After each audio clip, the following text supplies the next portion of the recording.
Faleminderit për pyetjen.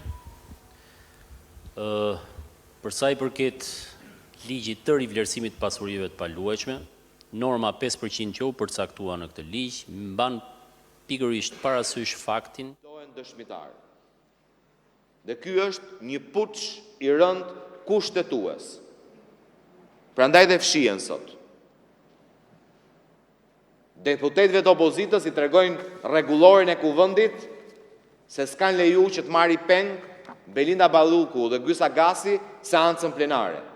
Edhe i thonë keni shkelu rregullorin, thonë, dhe duhet t'ju pezulloj mandatin për 30 ditë apo për 3 muaj.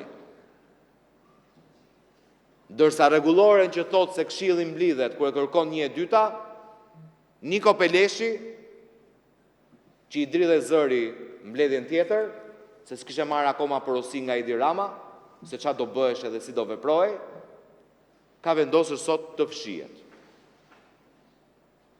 Dhe dua të përgënjeshtroj edhe deklaratën që la kryeministri, që përfaqësuesit e tij në këtë mbledhje të publikojnë minutat, se s'ka asnjë sekret.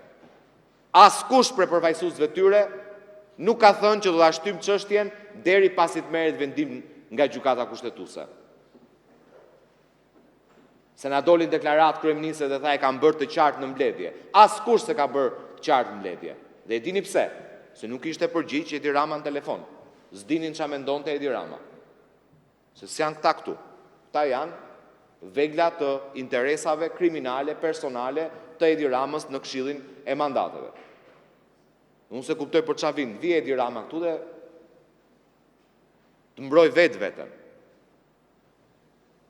Prandaj dashur qytetar, duhet keni të qartë që Edi Rama po i përdor mandatet e deputetëve të tij si kartona të kuq ndaj drejtësisë, si kartona për të penguar drejtësinë, si kartona për të mbrojtur krimin organizuar dhe të korruptuarit që i kanë qeveri. Ne sot kemi ende sot në detyrë, kemi një antar një grupi të strukturuar kriminal sipas prokurisë posaçme që kontrollon gjithë sistemet e sigurisë kombëtare. Drejtoresha e Akshit është akoma në detyrë. Ka akuzë zyrtare si antare një grupi të strukturuar kriminal. Dhe është në detyrë sot që flasim. Kontrollon të gjitha sistemet e sigurisë kombëtare të një vendi antar të NATO-s. Dhe nuk guxon ta shkarkojë.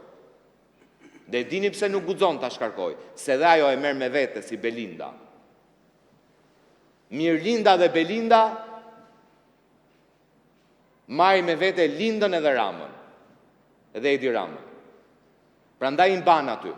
Prandaj po lufton me thonjë për t'i mbajtur në funksionet e tyre, duke penguar prokurinë bëj detyrën të përmbush funksionin e vet, duke penguar hetimet dhe duke u përpjekur të prish hetimet.